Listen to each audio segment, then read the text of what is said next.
Welcome to maths channel chapter 6 विकलितना उपयोगों application of derivative.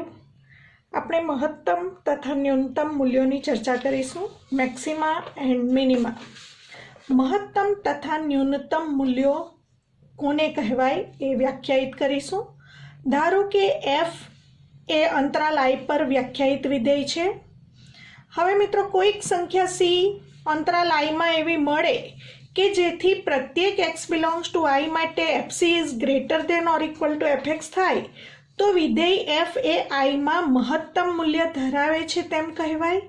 તથા મહત્તમ મૂલ્ય શોધવા માટે f વિધેયમાં જ્યાં x છે ત્યાં c મૂકતા f of c ને આપણે f ની i માં મહત્તમ કિંમત તરીકે ઓળખીશું અને c ને f ની i માં મહત્તમ કિંમત માટેની સંખ્યા કહીશું। એટલે કે આપેલ વિધેય f A x equal to c આગળ મહત્તમ મૂલ્ય ધરાવે છે તથા મહત્તમ મૂલ્ય f of c મળે।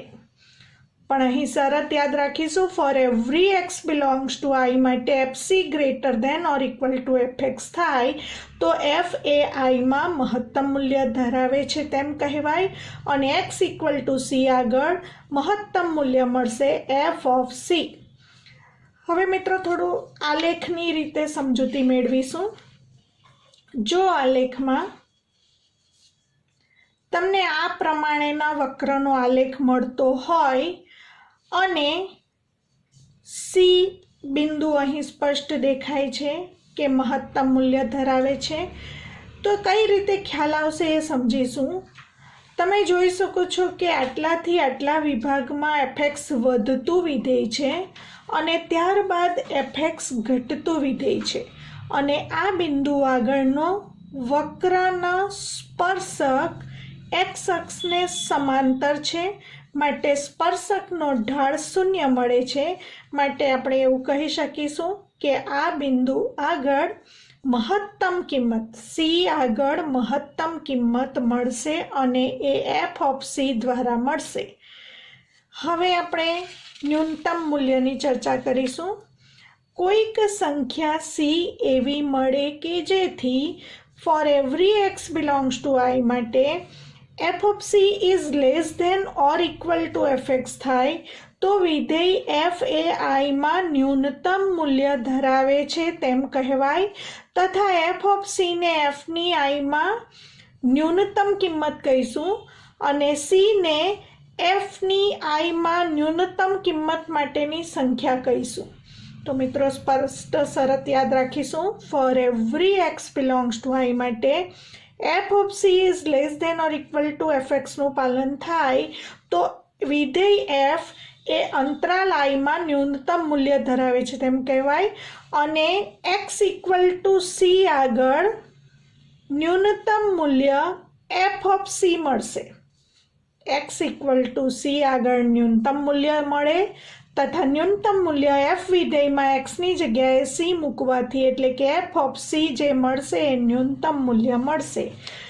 ગ્રાફમાં જોઈએ તો જ્યારે વક્રનો આલેખ આ પ્રમાણે મળતો હોય તો સ્પષ્ટ ખ્યાલ આવે છે કે પહેલા આટલાથી આટલા અંતરાલમાં fx ઘટતું વિધેય છે અને ત્યારબાદ fx વધતું વિધેય છે માટે આ જે કિંમત અહીં મળશે c કિંમત આગળ વિધેયની ન્યૂનતમ કિંમત મળશે અને f of c શોધવાથી મળશે।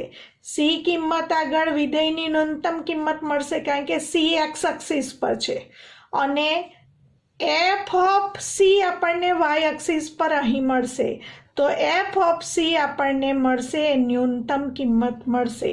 c આગળ ન્યૂનતમ કિંમત f of c x axis પર c અને y અક્ષિસ પર f of c મળશે। તો આ પ્રમાણે આપણે ન્યૂનતમ મૂલ્ય મેળવીશું। ત્રીજો એક વિકલ્પની ચર્ચા કરીશું।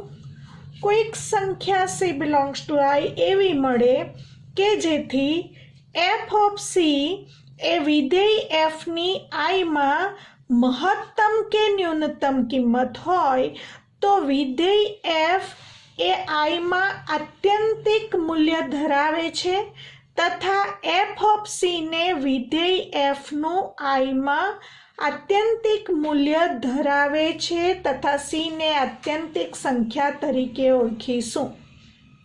તો મિત્રો કેટલાક કિસ્સામાં એવું બનશે કે મહત્તમ અને ન્યૂનતમ કિંમત બંને હોય. એફ ઓફ સી એ વિધેય એફની આઈમાં મહત્તમ કિંમત પણ હોય અને ન્યૂનતમ કિંમત પણ હોય. કહેવાનો અર્થ મહત્તમ અને ન્યૂનતમ કિંમત સમાન મળતી હોય તો વિધેય એફ એ આઈમાં આત્યંતિક મૂલ્ય ધરાવે છે તેમ કહીશું અને સી ને આત્યંતિક સંખ્યા કહીશું અને આત્યંતિક મૂલ્ય એફ ઓફ સી મેળવવાથી મળશે. બીજી એક નોટ કરી લઈશું. જો વિધેય એફ એ સંવૃત એ બી પર સંવૃત અંતરાલ એ બી પર સતત હોય તો તેના પ્રદેશમાં મહત્તમ કે ન્યૂનતમ મૂલ્ય હોય જ. જો વિધેય એફ એ સંવૃત અંતરાલ એ બી પર સતત હોય તો તેના પ્રદેશમાં મહત્તમ કે ન્યૂનતમ મૂલ્ય હોય જ. બીજી એક નોટ કરી લઈશું કે અંતરાલ આઈમાં વ્યાખ્યાયિત એકસૂત્રી વિધેય. મિત્રો એકસૂત્રી વિધેય કોને કહીશું? વધતા અથવા ઘટતા વિધેયને આપણે એકસૂત્રી વિધેય તરીકે ઓળખીશું. ક્યાં તો વિધેય વધતું હોય ક્યાં તો વિધેય ઘટતું હોય તેવા વિધેયને આપણે એકસૂત્રી વિધેય તરીકે ઓળખીશું. તો એફ એ આઈમાં વધતું અથવા ઘટતું વિધેય છે. નેક્સ્ટ ટોપિક તરફ જઈશું. સ્થાનીય મહત્તમ અને સ્થાનીય ન્યૂનતમ મૂલ્ય એટલે શું? Local maxima and local minima.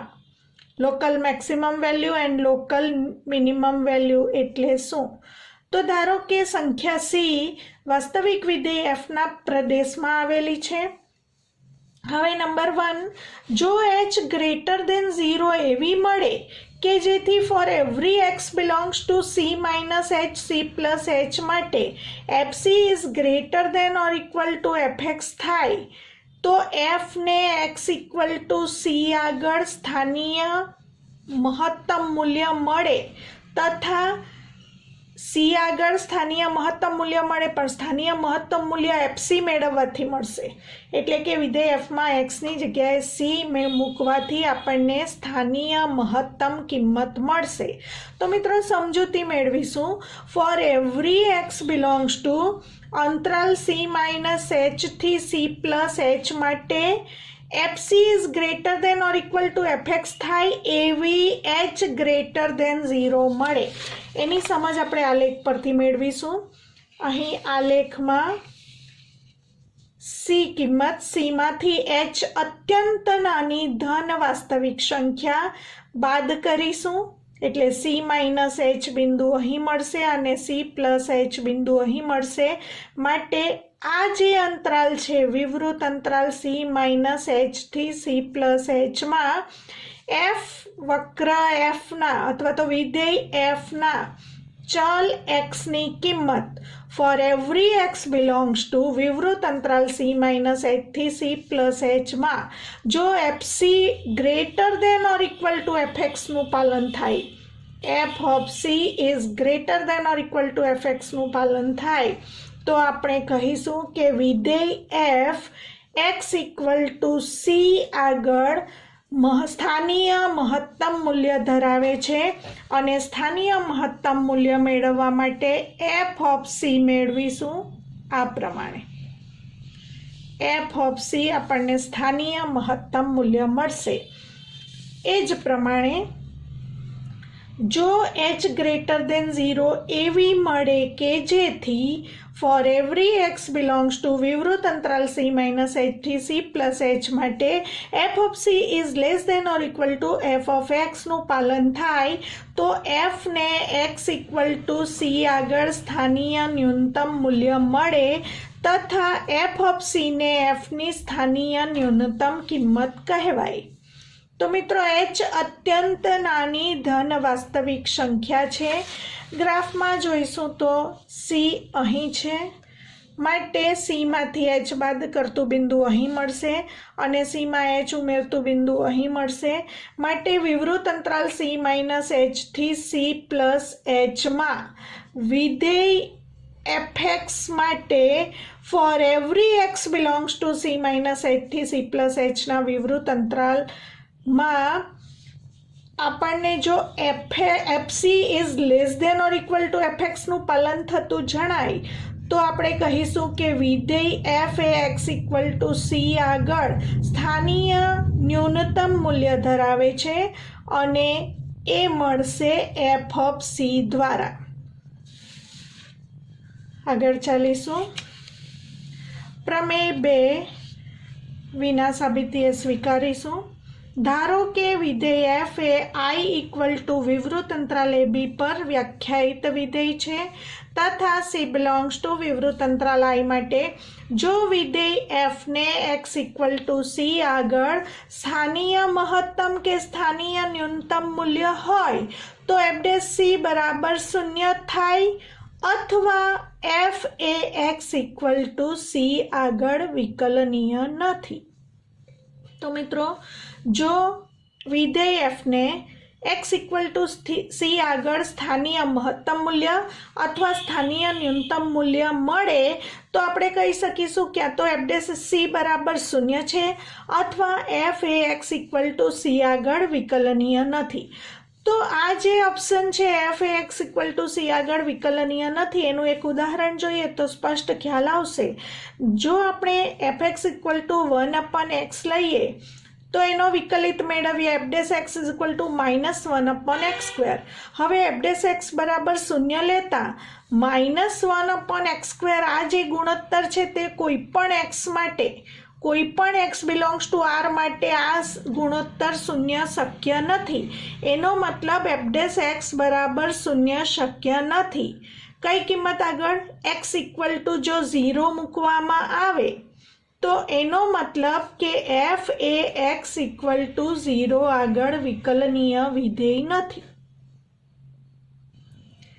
તો મિત્રો, હમણાં આપણે જે ઉદાહરણ જોયું તેના ઉપરથી સમજૂતી એવી મેળવીશું કે જો વાસ્તવિક વિધેય એફ માટે સી એફના પ્રદેશની કોઈ કિંમત હોય તથા એફ ડેશ સી બરાબર 0 અથવા એફ એ એક્સ ઇક્વલ ટુ સી આગળ વિકલનીય ન હોય તો સી ને એફની નિર્ણાયક સંખ્યા કહેવાશે. સી ને એફની નિર્ણાયક સંખ્યા કહેવાય કારણ કે સી આગળ નક્કી થાય છે કે સ્થાનીય મહત્તમ મૂલ્ય મળશે કે સ્થાનીય ન્યૂનતમ મૂલ્ય મળશે.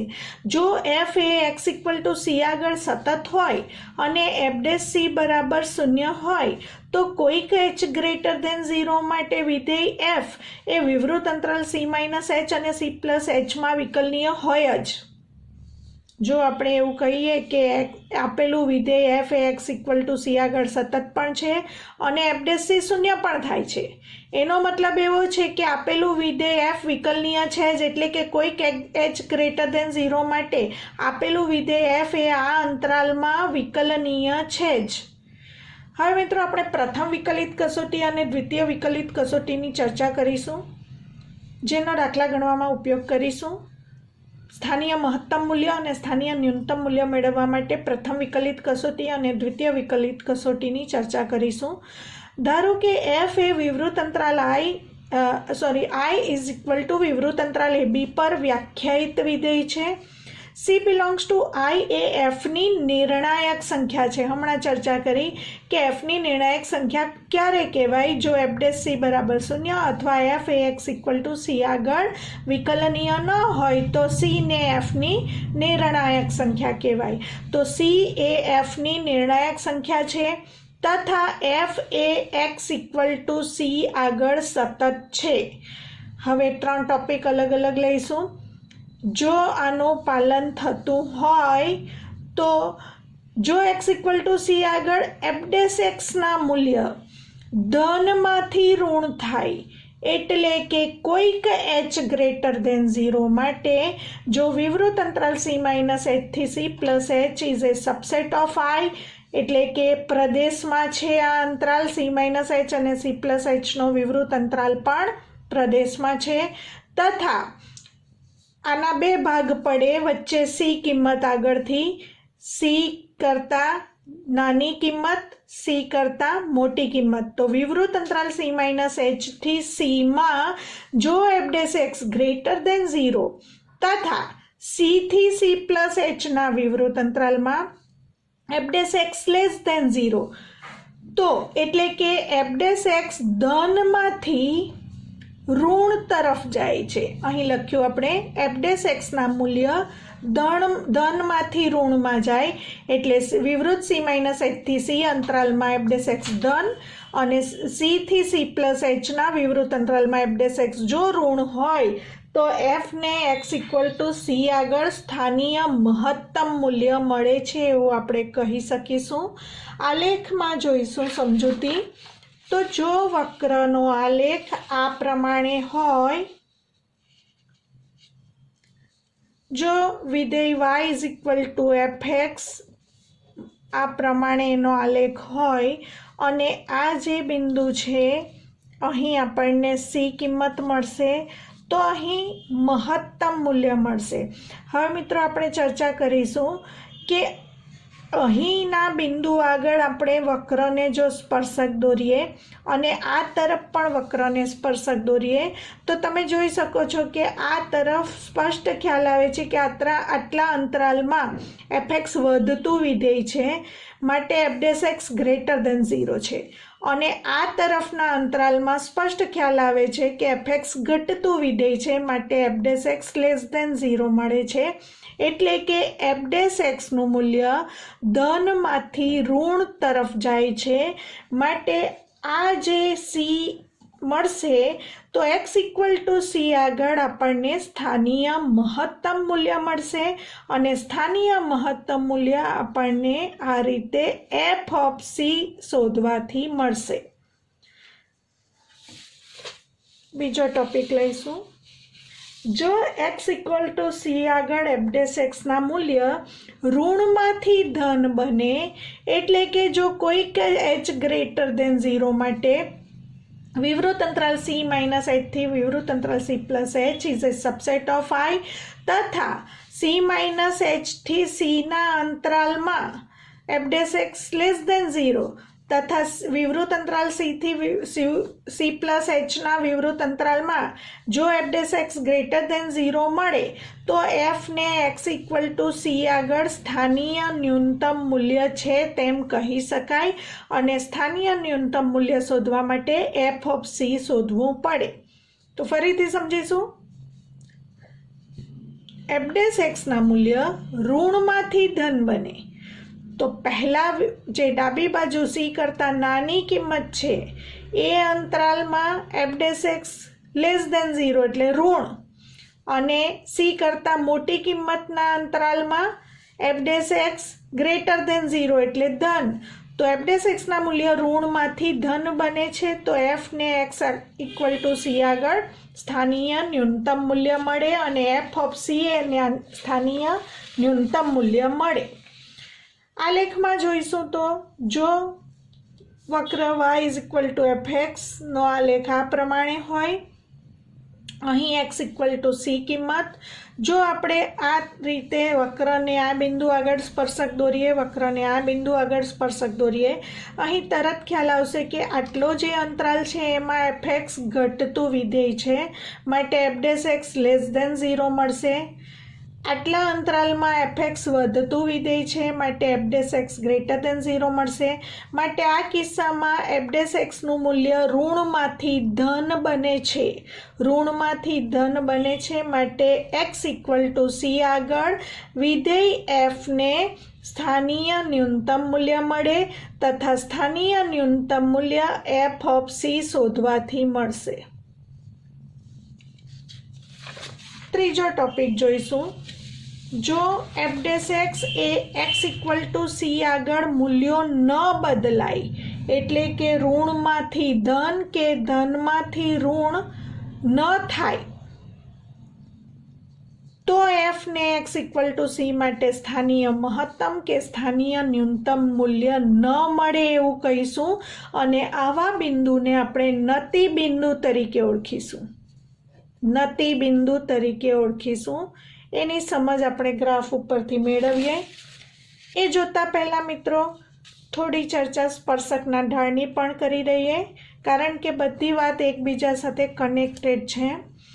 અહીં આપણે જે સ્પર્શક દોર્યો છે એ x અક્ષની ધન દિશા સાથે આ θ માપનો ખૂણો બનાવે છે આ સ્પર્શક દોર્યો છે એ પણ એક્સ અક્ષની ધન દિશા સાથે થીટા માપનો ખૂણો બનાવે છે, પરંતુ તમે જોઈ શકો છો કે આ થીટા, આ જે ખૂણો છે તે લઘુકોણ છે અને આ જે ખૂણો છે તે ગુરુકોણ બને છે.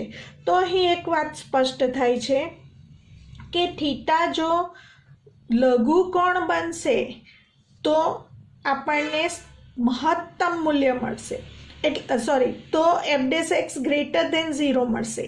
અને જો થીટા ગુરુકોણ મળશે તો આપણે કહી શકીશું કે f' લેસ દેન 0 છે. આ ગ્રાફમાં પણ તમે એ સમજૂતી મેળવી શકો છો. જો અહીં આ જે આલેખમાં આના કરતાં વિપરીત પરિસ્થિતિ દેખાય છે, પરંતુ પાલન સરખું જ થાય છે. આ થીટા ગુરુકોણ છે ત્યારે f' લેસ દેન 0 છે. અહીં પણ થીટા ગુરુકોણ છે ત્યારે f' લેસ દેન 0 છે. અહીં થીટા લઘુકોણ છે, f' ગ્રેટર દેન 0. થીટા લઘુકોણ, f' ગ્રેટર દેન 0. કારણ કે મિત્રો f' ઇઝ ઇક્વલ ટુ સ્પર્શકનો ઢાળ બરાબર m બરાબર tan થીટા આપણે શીખી ગયા. માટે આપણે યાદ રાખીશું કે થીટા લઘુકોણ હોય એટલે 0 less than theta less than π/2 હોય ત્યારે f' ગ્રેટર દેન 0 મળશે, અને થીટા ગુરુકોણ હોય તો થીટા ગુરુકોણ માટે π/2 less than theta less than π હોય ત્યારે આપણે f' લેસ દેન 0 મળશે. એવું આપણે યાદ રાખીશું, નોટ કરીશું. શા માટે 0 થી π જ લેવાનું છે? કારણ કે મિત્રો આપણે ધોરણ 11માં શીખી ગયા બે રેખાઓ વચ્ચેનો ખૂણો આપણને વિવૃત 0 થી π માં જ મળશે. બીજી એક સમજૂતી બીજા ગ્રાફ ઉપરથી મેળવીશું. ધારો કે વિધેયનો આલેખ જે છે તે પહેલાં આ પ્રમાણે જાય છે, પછી આમ મળે છે અને પછી અહીંથી એક પોઈન્ટ ઉપર અટકીને ફરીથી નીચે આવે છે. જો આ પ્રમાણેનો આલેખ હોય તો ધારો કે અહીં એક કિંમત x1 મળે છે, અહીં x2 મળે છે, અહીં x3 મળે છે, અહીં x4, અને આ પ્રમાણે x1, x2, x3, x4ની ચર્ચા કરીશું. તો હમણાં આપણે શીખી ગયા તે મુજબ જો f' ધનમાંથી ઋણમાં જશે તો સ્થાનીય મહત્તમ મૂલ્ય મળશે. તો કઈ કિંમત x1, x2, x3 અને x4માં કઈ કિંમત એવી છે જેમાં f' ધનમાંથી ઋણમાં જાય છે? તો સ્પષ્ટ ખ્યાલ આવશે કે x2 અને x4માં f' ધનમાંથી ઋણ, અહીં પણ f' ધનમાંથી ઋણમાં જાય છે. માટે આપણે કહી શકીશું કે આલેખમાં x2 અને x4 આગળ f' ધનમાંથી ઋણમાં જતું હોવાથી ત્યાં આગળ મહત્તમ મૂલ્ય મળશે. x2 અને x4 આગળ મહત્તમ મૂલ્ય મળશે. મિત્રો એનો અર્થ એવો નથી કે x2 અને x4 મહત્તમ મૂલ્ય છે. x2 અને x4 આગળ મહત્તમ મૂલ્ય મળશે, પછી f ઓફ x2 અને f ઓફ x4 આપણને મહત્તમ મૂલ્ય મળશે. તો f' ઋણમાંથી ધન તરફ જશે ત્યારે સ્થાનીય ન્યૂનતમ મૂલ્ય મળશે.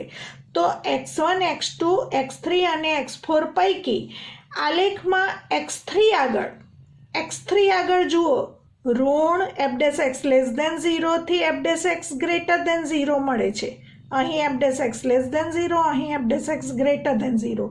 ઋણમાંથી ધનમાં જાય છે, માટે x3 આગળ આપણને સ્થાનીય ન્યૂનતમ મૂલ્ય મળશે. અહીં આપણને સ્થાનીય મહત્તમ મૂલ્ય મળશે. હવે x1ની વાત કરીશું. તો મિત્રો x1 આગળ f''માં તમે જોઈ શકો છો કે આટલો સીધો પોર્શન છે, આટલા વિભાગમાં સીધો વિભાગ છે. તો તમે જે વક્રને સ્પર્શક દોરશો આ બિંદુ આગળ તે x અક્ષને સમાંતર રેખા મળશે, સમક્ષિતિજ રેખા મળશે, માટે એનો ઢાળ 0 બનશે.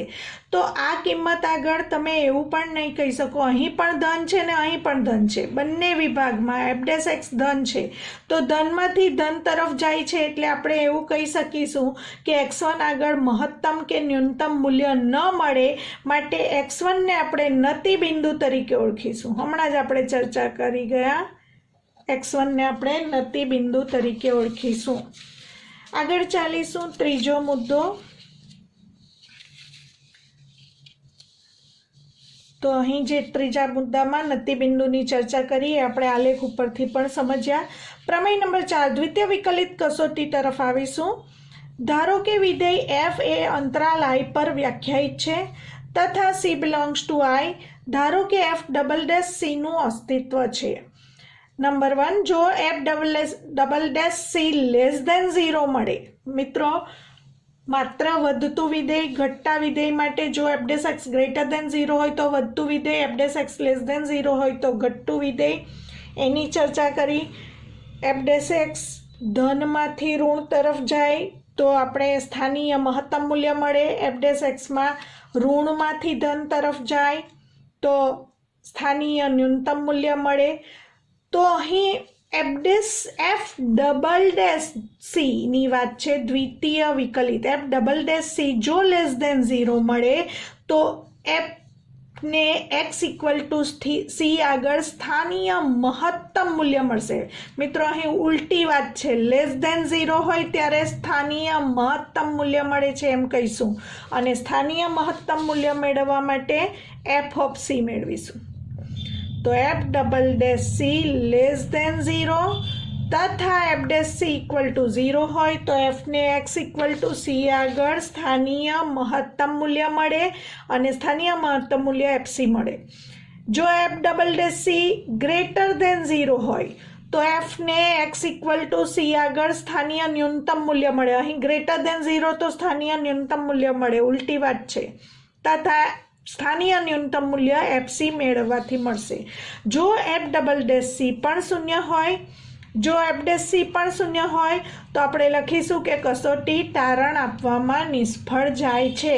એટલે આપણે કશું કહી શકીશું નહીં કે સ્થાનીય ન્યૂનતમ મૂલ્ય મળે છે કે નહીં, સ્થાનીય મહત્તમ મૂલ્ય મળે છે કે નહીં, માટે આપણે તારણ આપી શકીશું નહીં. નેક્સ્ટ ટોપિક, આત્યંતિક મૂલ્યો. તો પ્રમેય 5 પણ વિના સાબિતીએ સ્વીકારીશું. ધારો કે f એ સંવૃત અંતરાલ ab is equal two i પર સતત વિધેય છે. વિધેય f એ ઓછામાં ઓછી કોઈ એક સંખ્યા c belongs to i is equal to સંવૃત અંતરાલ ab આગળ વૈશ્વિક મહત્તમ મૂલ્ય તથા કોઈ એક સંખ્યા d belongs to i equal to સંવૃત અંતરાલ ab આગળ વૈશ્વિક ન્યૂનતમ મૂલ્ય ધારણ કરે છે. મિત્રો, આમ વૈશ્વિક અને સ્થાનીયમાં શું ફેરફાર છે એને માટે ચર્ચા કરીશું.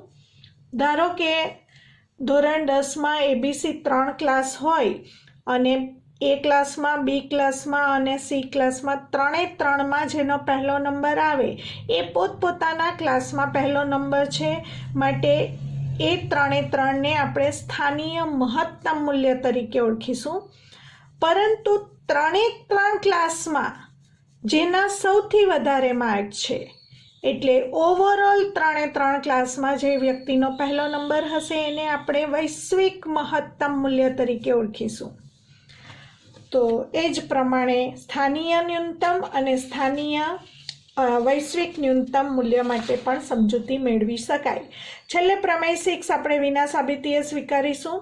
ધારો કે f એ i ઇઝ ઇક્વલ ટુ સંવૃત અંતરાલ ab પર વિકલનીય છે તથા કોઈ એક સંખ્યા c બિલોંગ્સ ટુ વિવૃત અંતરાલ ab માટે જો f A x equal to c આગળ નિરપેક્ષ મહત્તમ મૂલ્ય ધારણ કરે તો f ડેશ c બરાબર 0, અને જો f A x equal to c આગળ નિરપેક્ષ ન્યૂનતમ મૂલ્ય ધારણ કરે તો પણ f ડેશ c બરાબર 0 કહી શકાય. મિત્રો, નેક્સ્ટ વિડીયોમાં આપણે સ્વાધ્યાય 6.5ના એક્ઝામ્પલ્સ સમજીશું.